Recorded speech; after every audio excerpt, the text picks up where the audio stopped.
Hi guys, it's a really great day outside and I'm so happy that I have indoor plants and that I'm working on some winter bulbs like Amaryllis and paperwhites. So every day I come down here and check on things, and if it weren't such a gray day there'd be lovely light streaming into this window, and it's a bit of a jungle and sort of a mess during the winter when all the plants that are normally outside have to come in.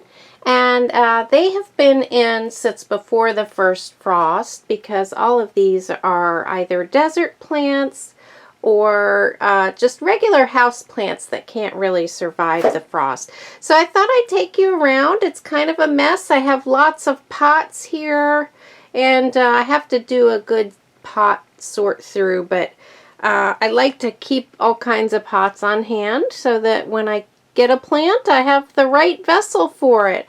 But let's start over here, and again, guys, this is a basement room. It just happens to get the best light, so I'm sorry if it looks a bit messy, but it still does make me happy to come down here and check on things. And I'll start by showing you my Amaryllis. So these are Amaryllis I had in the past, and I've realized through watching a lot of YouTube videos that I didn't really give it a long enough chance outside to kind of bulk up. So these aren't very big. This one might be planted a little bit too deeply too, but I'm not sure I'm going to get any flowers out of those. Those are replanted ones. So next year I'm definitely going to have them outside in a protected location. Let them bulk up a bit in size because I think that these might not have enough energy to put up blooms. I think that was a mistake I made according to all of the YouTube videos I've watched on doing Amaryllis bulbs. And the other thing is I didn't give them any type of dark period. Like sometimes I've seen that it's a good idea to plant your bulbs, leave them in the dark for a week, and let those roots start to throw down into the soil. So I think, you know, there's a couple of mistakes that I can correct next year and hopefully get these to bloom next year. But we'll see. I mean, it's still early. We'll see if it puts up any blooms. But I'm not hopeful because, like I said, I don't think I did it right. But I am excited to see that my paperwhites are putting up some buds here. And the two Amaryllis that I did this year are already set up with some nice buds. So I will be getting some indoor flowers, and I'm excited about that. So far, the orchid repot, the one that had the baby, doesn't look so great, although this leaf is starting to firm up and this one's starting to firm up. But I will show you over here. This orchid has really plumped out. It got, within a couple days of putting it in this nice moist moss, it really plumped out, and I think it's going to do really well. And I expect that to bloom again too. But other than that, other than my indoor bulbs and my orchids, I do have a huge spider plant here and another one over here.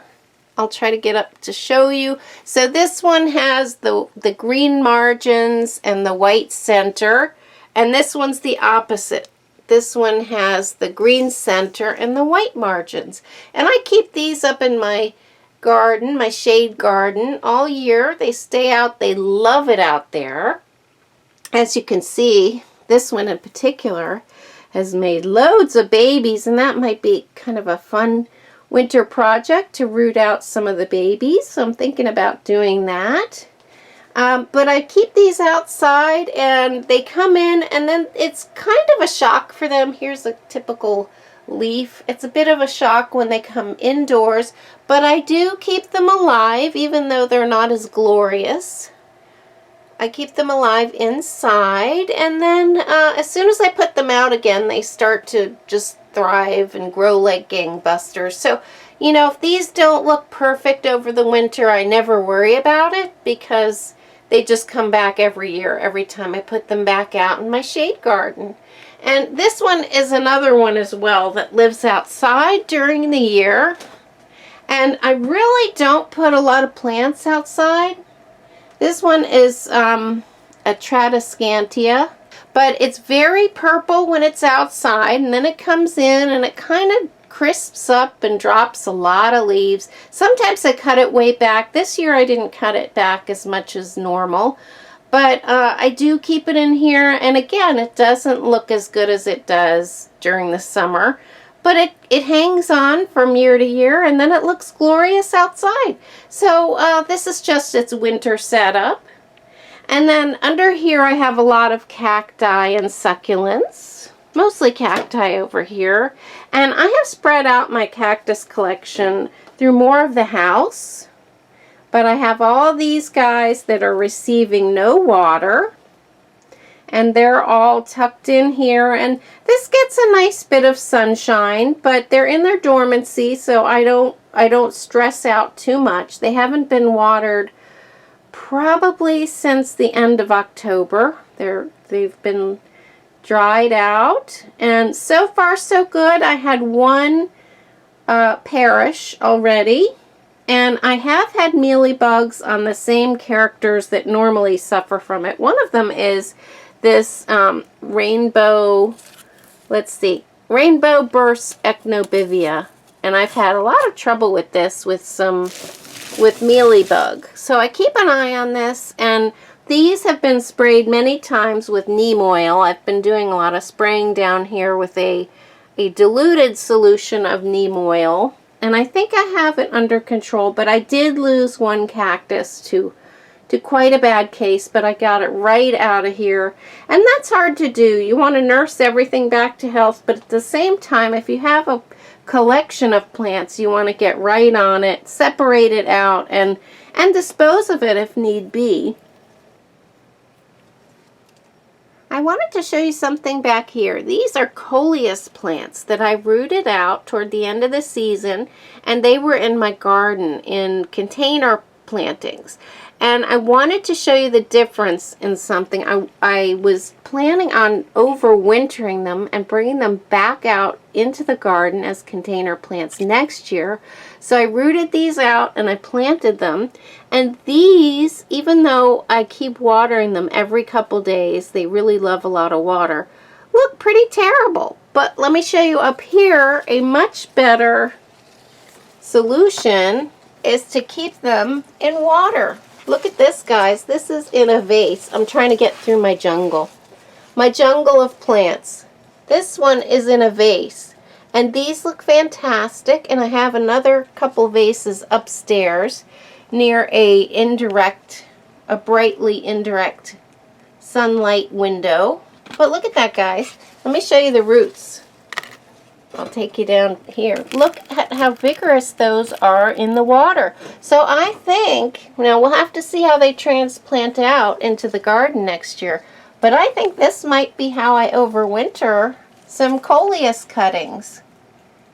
Because I'll tell you, these are not doing so well in soil.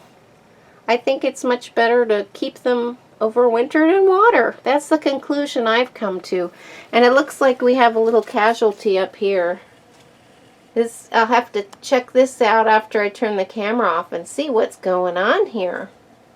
It is perishing, and maybe I can save this little top part here. I'll have to take a look and see if there's a bug issue. But otherwise, everything else is doing really well. I've got a dragon fruit back there in the corner, which I do keep watered. I do water some of my succulents lightly in the winter. I keep the cactus completely dry. And there is a Burrow's tail sedum. And I have my adenium back there. It really likes the spot it's in. It's got that baby. So it's doing well. So some of the coleus have dropped leaves on here. I just have to brush that off. But overall, I would say things are doing fine with their overwintering. They're kind of being smothered here by the spider plants. But pretty much everything is healthy, and I've been able to control the mealybugs. Looks like I have a spill in the back there. It does get kind of tight back here. And here's a nice big barrel cactus. So things are okay. I have had the opportunity to put some things up here. This gets more sunlight.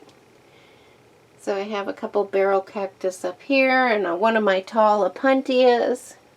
I'm sorry for the lighting. You're seeing a bit of a silhouette for these. And this was the succulent I saved that my sister brought me. And it got mealybugs, and I had to sort of take the top off and put cinnamon on it after I cleaned it with some watered down alcohol. But I think the plant will be just fine. And as you can see, and I removed some of the bigger leaves now that these have sprouted. So as you can see, it's put up new shoots. And then here's my other dragon fruit plant from seedlings. And that got mealybug as well, so I hosed it off under the kitchen tap, and I got it really clean, and I sprayed it with alcohol and water, and then I drenched it in neem oil, and now it's perfectly fine. And I actually think it enjoyed getting some of that water as well, because it plumped out. So I'm happy to say that one was a success with pest control. And then I have a couple of succulents over here and aloe, and I think this is called a Sedum. Correct me if I'm wrong, guys. So I just wanted to sort of show you the crowded and somewhat messy winter setup, but this is where many of the plants live. My cactus collection has dwindled a bit. I keep busy in the garden as well, so a person only has so much time to do things, but I still do love my collection. And these are the ones that I have down here, happy to overwinter out of the frosty weather. And hopefully they'll make it to spring. In this position, many of them have been down on this very same table for 1 or 2 other springs. And I'm really happy to give you a great update on one of my orchids. So I'll keep you posted on all of the progress here with my indoor bulbs and my orchids and my cacti collection in its dormant state. So thanks so much for watching, and let me know where you're keeping your plants this winter and how everything's doing. There's always a few casualties when I do make that transition, so I hate it when that happens. But overall, I can say this is a pretty good update. So thanks so much for watching, and I'll see you next time. Bye, guys.